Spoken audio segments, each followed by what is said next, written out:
வணக்கம். தமிழக அரசியல் களத்தில் அடுத்த கட்ட நகர்வுகள் குறித்து பரபரப்பு நிலவி வரும் நிலையில் தமிழக வெற்றி கழகத்திற்கு ஆதரவு அளிப்பதா என்பது குறித்து இடதுசாரி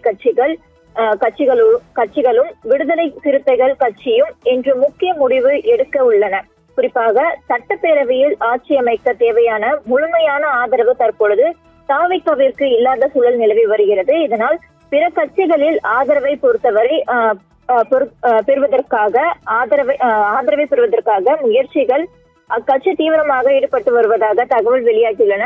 இந்த நிலையில் தமிழக வெற்றி கழக தலைவர் விஜய் விடுதலை சிறுத்தைகள் கட்சி தலைவர் தொல் திருமாவளவனை தொலைபேசியில் தொடர்பு கொண்டு தங்களுக்கு அரசியல் நிலைப்பாட்டிற்கு ஆதரவு கோரியதாக கூறப்பட்டு வந்த நிலையில் இதையடுத்து தனிப்பட்ட முடிவை எடுக்காமல் கூட்டணியில் உள்ள இடதுசாரி கட்சிகளுடன் ஆலோசனை நடத்தி ஒருமித்த முடிவை எடுக்க வேண்டும் என்ற நிலைப்பாட்டில் திருமாவளவன் இருப்பதாகவும் தகவல் தெரிய வருகின்றது. அதன்படி இன்று இடதுசாரி கட்சி தலைவர்களுடன் விசிக நிர்வாகிகளும் ஆலோசனை நடத்தப்பட்டு தமிழக அரசியலில் முக்கிய தாக்கத்தை ஏற்படுத்தக்கூடிய முடிவுகள் வெளியாகும் என எதிர்பார்க்கப்படுகிறது. குறிப்பாக இதனால் தமிழக அரசியல் வட்டாரங்களில் அடுத்த கட்ட நகர்வுகள் மீதும் கடும் எதிர்பார்ப்பானது நிலவி வருகிறது.